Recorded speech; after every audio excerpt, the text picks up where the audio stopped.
Depuis plusieurs mois, le Festival international de la bande dessinée d'Angoulême traverse l'une des plus graves crises de son histoire.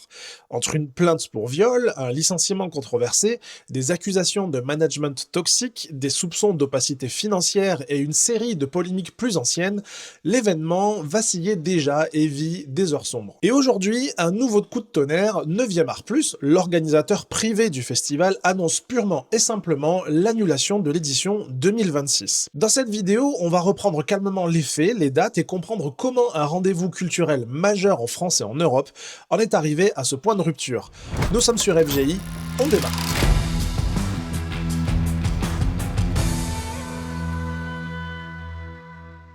Alors pour démarrer, qui organise Angoulême et pourquoi ça coince?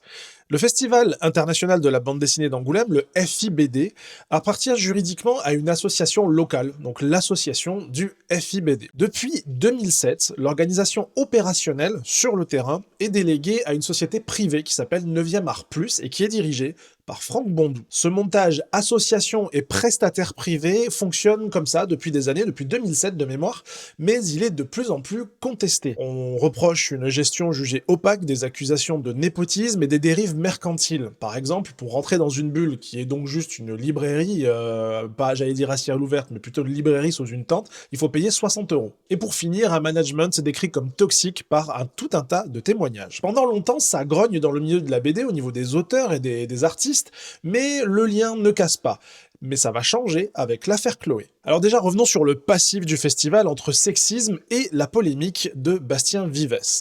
En 2016, il y a une liste de 30 auteurs qui sont nommés pour le Grand Prix de la BD, et cette liste est 100% masculine. Le collectif des créatrices de bandes dessinées contre le sexisme appelle au boycott, et plusieurs auteurs, dont Riyad Satouf et Johan Sfar pour les plus connus, retirent leur nom. Le festival se prend une énorme vague de critiques pour sexisme structurel et doit revoir son système de nomination. Ça va donc laisser une trace durable. Angoulême va se traîner une image de festival pas trop safe et surtout pas à la hauteur sur les questions d'égalité des sexes. Entre 2022 et 2023, on va avoir donc l'affaire Bastien Vives. Pour l'édition 2023, qui sera donc le 50e anniversaire du FIBD, le programme va proposer une grosse exposition consacrée à cet auteur. Et le problème, c'est qu'une partie de son œuvre est violemment critiquée, notamment pour des représentations d'enfants dans des positions et des situations sexuelles, aussi une accusation d'apologie de la pédocriminalité ou une culture du viol. Face à la polémique et à des menaces rapportées, le festival va annuler l'exposition en 2022. En décembre 2022.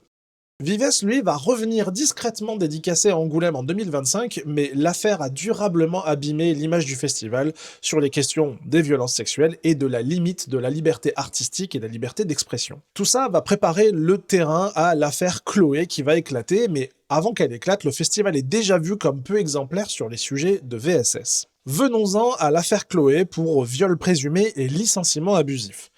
Alors, les faits allégués remontent à l'édition 2024. Chloé, qui est donc un pseudo, est une ex-chargée de communication pour le FIBD et 9e Art Plus, et elle affirme avoir été violée dans la nuit du 26 au 27 janvier 2024 lors d'un événement lié au festival. Alors que j'enregistrais la vidéo, sont apparus des articles où la victime Chloé témoigne à visage découvert et sous son vrai nom, Élise Boucher. Je vais vous laisser donc un extrait de son témoignage qui résumera et racontera bien mieux les faits que moi-même.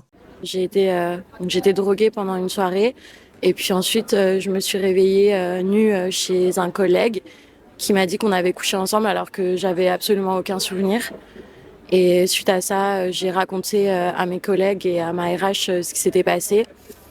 Et on m'a dit de prendre la pilule du lendemain, que on allait régler ça entre nous, entre guillemets. Aujourd'hui, je vais pas très bien parce que déjà, je suis sous antidépresseur, donc c'est pas non plus la fin du monde, ça va mieux grâce aux médicaments. Mais au niveau du travail, comme je disais, ça a brisé vraiment ma carrière. En fait, j'ai vu des commentaires et j'ai entendu des gens qui disaient que, en fait, à cause de moi, le festival n'aurait pas lieu. Et donc j'ai conscience qu'il y a des gens qui sont en colère contre moi, sûrement les commerçants, etc.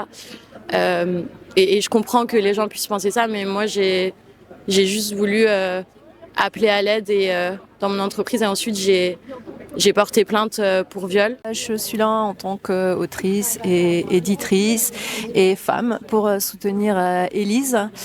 Et puis Chloé aussi, puisque au départ on l'a appelée Chloé. Chloé, c'est toutes les personnes anonymes que l'on n'entend pas, que l'on ne croit pas. On est derrière elle depuis le début, en fait, depuis un an, quand c'est sorti pour le FIBD l'an dernier, l'affaire. Donc on est avec elle depuis le début, donc c'était important qu'on soit là et qu'on l'abandonne pas en cours de route. Chloé va déposer plainte pour viol en février 2024 et en mars 2024, elle est licenciée par 9e Art+. Dans sa lettre de licenciement, il est notamment évoqué qu'elle était dans un état d'ébriété important le soir des faits, et donc il la licencie pour comportement non adéquat sur le lieu de travail, pour alcoolisme sur le lieu de travail. Du coup, Chloé et son avocat dénoncent un licenciement abusif, une possible représaille liée à sa plainte, et une forme de culpabilisation de la victime, en mettant en avant l'alcool pour contester sa version. En avril 2025, soit un an après les faits, le parquet va ouvrir une information judiciaire sur la plainte pour viol. Chloé saisit aussi les prud'hommes pour contester son licenciement. Alors il est important de noter qu'à ce jour, il s'agit d'allégations et qu'il y a encore une enquête en cours. Il n'y a pour le moment aucun jugement définitif. Il faut le garder en tête. 9e Art+ conteste avoir voulu sanctionner une victime et se défend de tout manquement grave en parlant pour Chloé de faute grave professionnelle. Va arriver par la suite une enquête du journal L'Humanité et une crise de confiance par rapport au festival. Au moment de l'édition 2025, donc entre janvier et février, L'Humanité Magazine va publier une enquête très sévère sur la gestion du festival par 9e Art+. On y retrouve donc des accusations d'opacité financière, de népotisme, de dérive mercantile, donc comme je disais avec des hausses des prix d'entrée qui sont juste exorbitants, des partenariats controversés comme avec Quick par exemple, un management toxique, et l'article va aussi mettre en lumière l'affaire Chloé qui vient plomber le tout. Le licenciement très rapide après la plainte pour viol, l'incompréhension du milieu de la BD et le sentiment d'impunité des organisateurs. Tout ceci va avoir des conséquences immédiates. Il y a une ambiance électrique pendant l'édition 2025 avec des banderoles, des prises de parole. Les collectifs sont mobilisés, notamment MeTooBD et des syndicats d'auteurs. Et le ministère de la Culture dit prendre très au sérieux les dysfonctionnements et annonce un réexamen du partenariat avec 9e Art+. Un audit indépendant sur les violences sexistes et sexuelles dans le cadre du festival est même demandé. Venons-en maintenant à cette crise de gouvernance entre fusion avortée et colère des professionnels. En parallèle de l'affaire Chloé, se prépare en coulisses un projet de restructuration totale. L'association FIBD, qui est donc propriétaire du festival, et 9e Art+, qui est donc l'organisateur privé, envisage de fusionner pour créer une SAS qui, en fait, lui donnerait les clés du festival pour très très longtemps. Ce coup de force est très très mal perçu par les auteurs, les autrices, par les éditeurs également, et les collectivités locales, donc la ville, le département, la région, qui finance le festival. Sous la pression, la présidente de l'association finit par rompre l'accord de délégation avec 9e Art+, et annonce vouloir relancer un appel d'offres pour choisir un autre organisateur dans le futur. C'est alors qu'arrivent toutes les pétitions, les boycotts annoncés et donc l'annulation du festival en 2026. En avril 2025, presque 400 auteurs et autrices signent une pétition menaçant de boycotter l'édition 2026 si 9e Art+ reste aux commandes. Les signataires, dont des anciens Grands Prix, dénoncent donc, comme je le disais auparavant, toujours cette gouvernance opaque et des pratiques toxiques, du népotisme, des problèmes financiers, une gestion qui est jugée surtout catastrophique de l'affaire Chloé qui a beaucoup marqué les esprits. Et plus largement aussi le fait que le festival s'éloigne de sa mission culturelle au profit d'une logique purement commerciale. On se retrouve donc face à une montée en puissance des collectifs féministes et de MeTooBD qui vont appeler au boycott ou girlcott. On va y revenir juste après, mais en tout cas, les réseaux féministes appellent donc clairement à boycotter, voilà, et dénoncent le festival qui n'est toujours pas à la hauteur sur les violences qu'on a pu retrouver au sein du festival.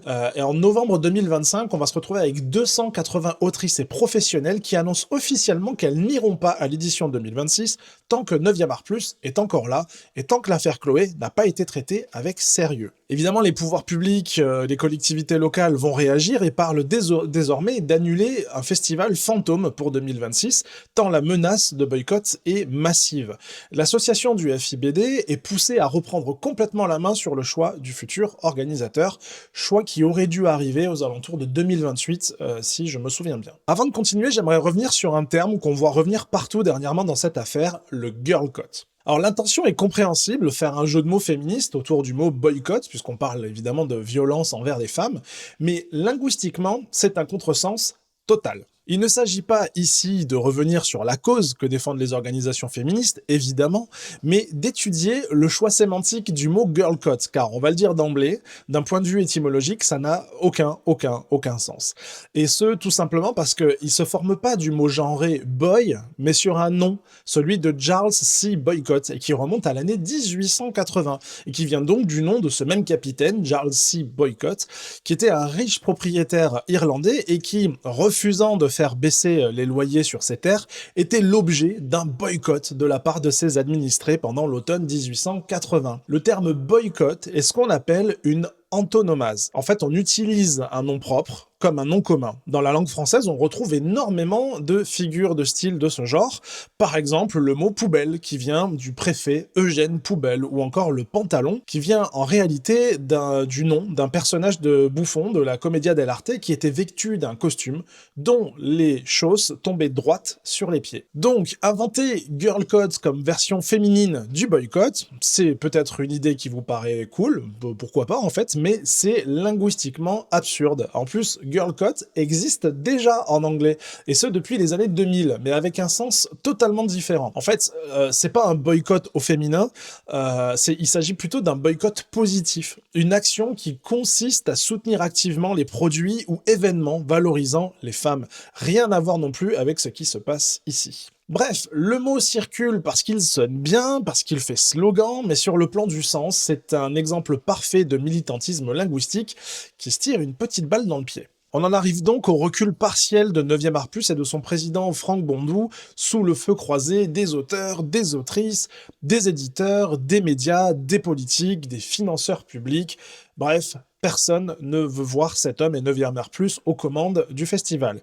L'association du FEBID va donc annoncer à l'automne 2025 un nouveau processus de sélection pour l'après 2027, car il y a un contrat qui court jusqu'en 2027 avec 9e Art. Donc à partir de 2028, 9e Art Plus sera exclu du prochain appel d'offres pour organiser le festival. Parallèlement, Franck Bondou annonce qu'il quittera son poste de délégué général à la fin de 2027, tout en laissant entendre que sa société pourrait malgré tout se positionner, ce qui continue d'alimenter la défiance. De leur côté, 9e Art Plus et Bondou se posent en victime d'un procès médiatique et parlent d'ingérence fautive des financeurs et menacent même des procédures judiciaires contre des élus et des collectivités de la Charente. Alors, où on en est concrètement en cette fin 2025 ? À la date d'aujourd'hui, donc en fin novembre 2025, on est même le 27 novembre 2025, on a donc une affaire pénale en cours. Donc il y a une information judiciaire qui est ouverte sur la plainte pour viol en marge de l'édition 2024, l'affaire Chloé. On a une affaire prud'homale autour du licenciement de cette même Chloé, donc cette salariée qui conteste son licenciement. On a un audit et une vigilance renforcée du ministère de la Culture, mais pas encore de restructuration actée à court terme. Et enfin, on a aussi une crise de légitimité, avec donc des boycotts annoncés pour 2026, des appels féministes et syndicaux, qui appellent aussi à une refonte complète de l'édition, des prochaines éditions, avec donc ce risque réel de voir l'édition 2026 vidée de sa substance, voire annulée, et donc ça fait quelques heures à peine que ça a été annoncé que ça a été annulé. Une promesse aussi de changement de gouvernance à partir de 2028 avec un appel d'offres sans 9e Art Plus, mais dont les modalités restent encore floues, puis Franck Bondou a laissé encore planer le doute. Ce qu'on appelle aujourd'hui l'affaire du Festival d'Angoulême, c'est un mélange de scandales VSS avec l'affaire Chloé, des soupçons de gestion toxique par 9e Art Plus, d'anciens contentieux sur le sexisme qui remontent à 2016, et la façon d'aborder les œuvres problématiques, ceux par exemple de Bastien Vives, et enfin de guerre ouverte entre organisateurs privés, associations et financeurs publics. Le tout dans un contexte MeToo BD où la tolérance envers ces dysfonctionnements est proche de zéro. Voilà où en est l'affaire du Festival d'Angoulême, une crise donc profonde, faite de témoignages, d'enquêtes, de tensions, de retournements, de situations politiques et désormais d'une annulation pure et simple pour 2026 au plus grand malheur des fans de BD. Comme toujours, cette vidéo, je le rappelle, n'a pour objectif d'accuser qui que ce soit, mais de remettre les faits dans l'ordre, avec un maximum de clarté sur ce qui est public et vérifié. Si vous avez trouvé ce décryptage utile, n'hésitez pas à liker, à partager la vidéo. Merci d'avoir regardé, prenez soin de vous, et on se retrouve très vite pour une nouvelle vidéo sur FGI. Salut!